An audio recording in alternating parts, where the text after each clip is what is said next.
మావిగాన్ అంశం మచిలీపట్నం, విజయవాడ, గుంటూరు ప్రాంతాలకు సంబంధించినటువంటి ఏరియా వర్సెస్ అమరావతి. అంటే వాస్తవానికి చాలా రోజులైంది వైఎస్ జగన్ ఈ ప్రస్తావన తీసుకొచ్చి, అప్పటి నుంచి ట్రోలింగ్ నడుస్తుంది. దాని ట్రోలింగ్ తర్వాత చర్చ అనేది పెద్ద ఎత్తున మొదలైంది. ఎంతగా మొదలైంది అంటే చర్చ, కూటమి ప్రభుత్వం డిఫెన్స్లో పడి ఒకనొక సమయంలో చంద్రబాబు కూడా మావిగాని ఇప్పుడు చెప్తున్నాడు జగన్, మేము ఇది సిఆర్ఆర్ పరిధి, సిఆర్డిఏ పరిధి ముందే డిసైడ్ చేసాం, అక్కడ వరకు ఉందని చెప్పి, లేకపోయినా సరే ఉంది అన్నట్టు ఆయన అంటే ఒక విధమైనటువంటి డిఫెన్స్ అవతారంలో పడిపోయారు. ఫస్ట్ ఏదో ఈడు పిచ్చోడు, వీళ్ళ అంటే వాళ్ళు అసహ్యంగా ట్రోల్ చేస్తుంటారు. మరి ఆ జాతి ఏం జాతి నాకు తెలియదు. పులివెందుల నుండి ఆ పదాన్ని పలకని నేను, అర్థమైంది. ఇట్లా పిచ్చి పిచ్చిగా చేసి ఆయన ఏదో పిచ్చోడు అన్నట్ల రకరకాలు చూపించారు. మీరు అన్నారు ఇప్పుడు మావిగాన్ వర్సెస్ అమరావతి. ఏం లేదు, వర్సెస్ ఏం కాదండి. Okay, Amaravati is the part of Mavigan. Okay, but Mavigan not part of Amaravati. కాదు, exactly Mavigan is a part of Amaravati. Mavigan వలన ఎంతమంది బాగుపడతారంటే, ముఖ్యంగా నేను సీఎం అయితే చెప్తున్నా, నేను సీఎం అయితే ముందు రైతులకంతా ఇచ్చేసి, వాళ్ళ భూములు వాళ్ళకి ఇచ్చేసి, ఏవైతే అక్వైర్ చేసుకొని కన్స్ట్రక్షన్ అయిపోయి డిస్ట్రాయ్ అయిపోయినావో, పంట పొలాలకు పనికి రాకుండా దానికి కన్ఫైన్ చేసి దానికి అక్వైర్ చేసి డబులో త్రిబులో ఇచ్చేసి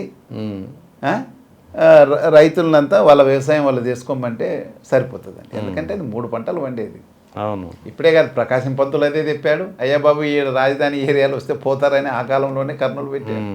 మేధావులు వాళ్ళంతా, వాళ్ళకి ఏం నిస్వార్థం. అవును, కరెక్టే. ఆయనకి ఎందుకంటే ఇంత లక్షల కోట్లు సంపాదించాలని యావ లేదు పాపం. ఆయన ప్రకాశం పంతులు ఆయన సీఎంగా రిటైర్ అయినాక ఎలా బతికాడో మీకు అంత తెలుసు అండి. ఆ తర్వాత శివరామకృష్ణన్ కమిటీ అదే చెప్పింది.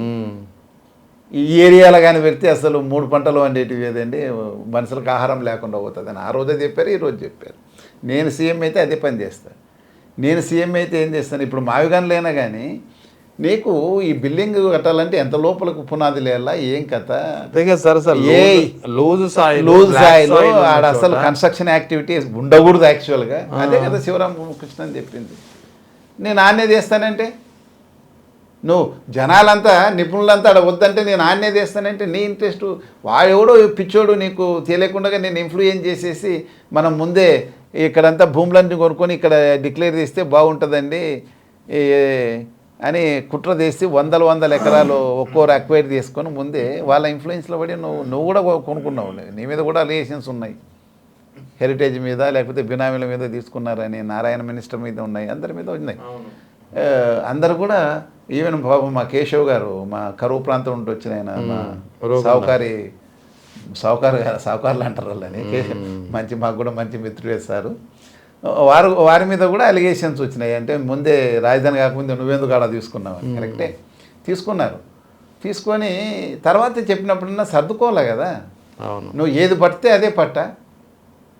నువ్వు 40 అంతస్తులు 50 అంతస్తులు ఏదో బిల్డింగ్లు కడతాంటున్నావు, ఏం పనో నాకు అర్థం కాలే. ఇప్పుడున్న దాంట్లో 5 సంవత్సరాల పాటు నువ్వు 2 ఏళ్ళ పాటు, జగన్మోహన్ రెడ్డి 5 సంవత్సరాల పాటు, ఇప్పుడు మళ్ళీ 2 ఏళ్ళు అయింది. ఇప్పుడు దాదాపు 9 సంవత్సరాలు పాటు ఇప్పుడున్న నువ్వు కట్టిన సెక్రటేరియట్ టెంపరీ ఎందుకు అవుతుందండి? నువ్వు ఎప్పుడో చూసారా సెక్రటేరియట్కి వెళ్ళి?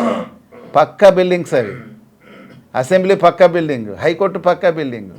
ఇంకేమండి, ఇంక మళ్ళీ కొత్తగా కట్టాల్సిన అవసరం ఏముంది? ఎవరు సొమ్మంది కడుతున్నావు నువ్వు?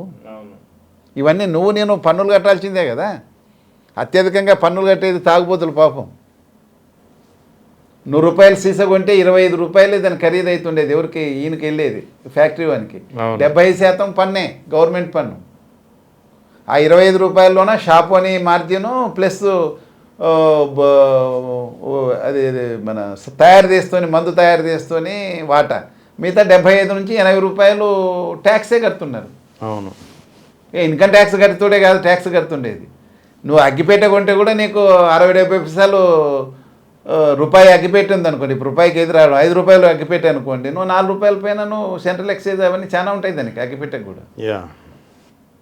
ప్రతి దాంట్లో ఏది కొన్నా కానీ 18%, 12% ఉంటే 18%, 24% జిఎస్టీ ఉంది కదండి. నువ్వు 10 లక్షల పైన నువ్వు ఇన్కమ్ సంపాదిస్తే దాదాపు 5 లక్షల చిల్లర 4,60,000 ట్యాక్సే కడతావు, ఖర్చు పెడితే దాన్ని, జిఎస్టీ ఇన్కమ్ ట్యాక్స్ రెండు కలిపితే. ఈ డబ్బంతా ప్రజలదే కదా. ఎగ్జాక్ట్. నువ్వు ధర్మకర్తగా ఉండి ధర్మంగా దాన్ని ఏ విధంగా డెవలప్ చేయాలా, ఎలా మిగిలియాలా ఆలోచన చేయాలి. కానీ నేను ఇంకా అప్పులు చేసి వేస్ట్ చేసి నేను ఎత్తినంత భారం పెట్టిపోతానంటే ఎలా అండి? మీరు 76 సంవత్సరాలు వయసు, మిమ్మల్ని ఏమని మేము విమర్శించగలం? అంటే ఇప్పుడు ఈ మచిలీపట్నం, విజయవాడ, గుంటూరులో ఏదైతే జగన్ ప్రతిపాదించారో కొత్త రాజధాని ప్రాంతంగా ప్లాన్ బిగా ఉంటే బాగుంటుందని, ఇది కనుక ఒకవేళ అమలైతే ఎక్కువగా లాభపడేది కూడా ఇప్పుడు సామాజిక వర్గమే. ఇప్పుడు ఎలా ఉంటుందంటే అండి, మళ్ళీ కూడా నేను సీఎం అయితే నేనైతే ఏం చేస్తా అంటే, ఏపీఎస్పీ క్యాంప్ ఉంది కదండి, ఓకే, కొండ మీద ఉంది అది. అవును. నువ్వు ఇంత లోతు తీస్తే 100 అంతస్తుల భవనం కట్టవచ్చు. ఏమి కట్టు కదలదు, రాక్ మీద ఉంది అది. నువ్వు అనవసరంగా ఎయిమ్స్ ఉన్నది ఎక్కడైనా కట్టిండొచ్చు ఎయిమ్స్ని. అవును, ఆడ అన్ని సుమారుగా 500-600 ఎకరాలు వేస్ట్ చేశారు. ఇది అది కలిపింటే మొత్తం అయితే ఉండే రాజధాని అయిపోతుండే. సరే, ఇప్పుడు మల్టీ స్టోరీడ్ బిల్డింగ్స్ కదా, నువ్వు కలర్ అంటుండవు, అదేదో తెచ్చి ఆ ఏపీఎస్పీ క్యాంపులు కట్టు. అవును, ఏపీఎస్పీ నా నూజిబీడి దగ్గర భూములు ఉన్నాయి కదా, అవును, డిఫారెస్టేషన్ డీనోటిఫికేషన్ చేస్తామంటుంటారు కదా సెంట్రల్ గవర్నమెంట్. అవును, ఆడ పంపి ఇప్పుడేమో నక్సలైట్ కూడా లేరు, క్షణాల్లో వచ్చి నీకు క్యాంపు, నీకు పక్కన సెక్యూరిటీ కావాలని కూడా లేదు. నువ్వు ఆడ కట్టేయచ్చు, నీకు అన్ని బిల్డింగ్స్ అన్ని కట్టవచ్చు ఆడ. అందులో రోడ్డు పక్కన, హైవేకి పక్కన. ఇప్పుడు ఆయన సాంబశివరావు గారు డీజీ గారు ఉన్నప్పుడు ఐపీఎస్ ఆఫీసరు, అంటే వీళ్ళకి ఒక్క నిమిషం, ఎలాంటి వాటికి ఎక్కడ అలాట్ చేయాలో తెలియట్లేదు వీళ్ళకి. ఎందుకు తెలియడం లేదు, అన్నీ తెలుసు. సాంబశివరావు గారు డీజీగా ఉన్నప్పుడు ఆయన అందరూ టెంపరీ కట్టండి అంటే ఆయన పర్మనెంట్ కట్టేశాడు. ఆయన చెప్పేటప్పుడే ఆయనకు, ఎందుకంటే ఆలోచన ఉన్న ఆఫీసర్ ఆయన, ఓకే, నీట్గా కట్టేసాడు. ఆర్టీసీలో పైన కట్టేశాడు. ఆర్టీసీ మా విజయవాడ ఎన్టీఆర్ భవన్ అది ఏదో ఉంటుందని, దాని మీద పైన అన్ని ఆఫీసులు కట్టి మొత్తం సగం ఆఫీసులు అక్కడే ఉన్నాయి గవర్నమెంట్వి, విజయవాడ ఆర్టీసీ బస్ స్టాండ్ పైన. సేమ్ స్ట్రక్చర్ ఇక్కడ డీజీపీ ఆఫీస్ కట్టాడు. ఇంకా ఎక్కువైంది ఆడ, సిఐడి గీఐడి అన్నీ అక్కడే కలిపారు, పర్మనెంట్ కట్టారు. దాని పక్కలోనే ఇవన్నీ అసెంబ్లీ వస్తుంది, సెక్రటేరియట్ కూడా వస్తుంది.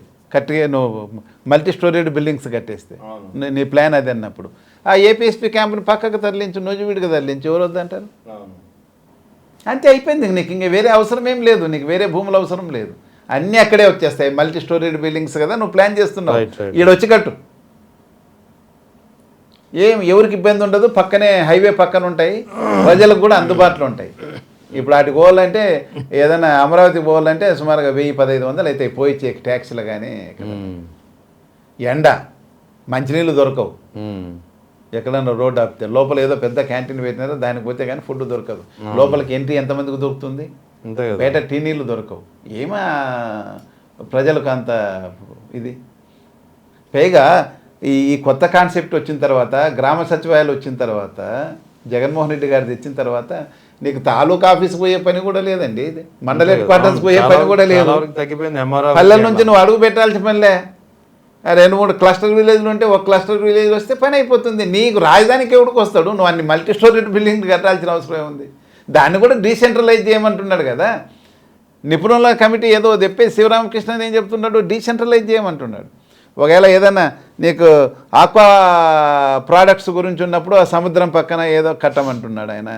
మినరల్స్ గురించి, మైన్స్ అండ్ మినరల్స్ అయితే కడప ఏరియాలో ఎక్కువ దొరుకుతాయి. ఇది ఈ రాయలసీమలోన ప్లస్ ప్రకాశం జిల్లా, నెల్లూరు, ఇవన్నీ ఎక్కువ మైన్స్ అండ్ మినరల్స్ దొరుకుతాయి. ఆ ఆఫీసులు అక్కడ పెట్టమని, వ్యవసాయానికి సంబంధించింది వ్యవసాయం ఎక్కువ ఉన్నాడు. ఈ విధంగా డీసెంట్రలైజ్ చేయమని చెప్పాడు పరిపాలన. మరి ఎందుకు నువ్వు ఏలూరులో ఉన్న ఆఫీసు కూడా, ఎంఆర్ఓ ఆఫీసు కూడా మా అమరావతిలో ఏమి ఉండాలా, జనాలు ఇటుకే రావాలనే ఉద్దేశంతో నువ్వు అన్ని స్టోరీల బిల్డింగ్ ఎందుకండి? ఇప్పుడు బ్రహ్మాండంగా నడుస్తూ ఉంది వెలగపూడిలోన. అవును, మోర్ దాన్ సఫిషియంట్ అది. నువ్వు కావాలంటే నువ్వు ఎన్నోసార్లు పునాదులు తీసేసి మళ్ళీ కట్టారు. మీరు అడిగితే పెద్ద పెద్ద స్తంభాలు తీసేసినట్టు ఉంటాయి, కింద ఫౌండేషన్ వేసినట్టు. ఒకవేళ మళ్ళీ ఒకసారి టెస్ట్ చేసుకునే అవసరమైతే ఇంకో ఫ్లోర్ వేయించు. 1+1 ఉంది, ఇంకో 1+1 ఇంకో ఫ్లోర్ వేస్తే చాలు, మస్తుగా అవుతుంది.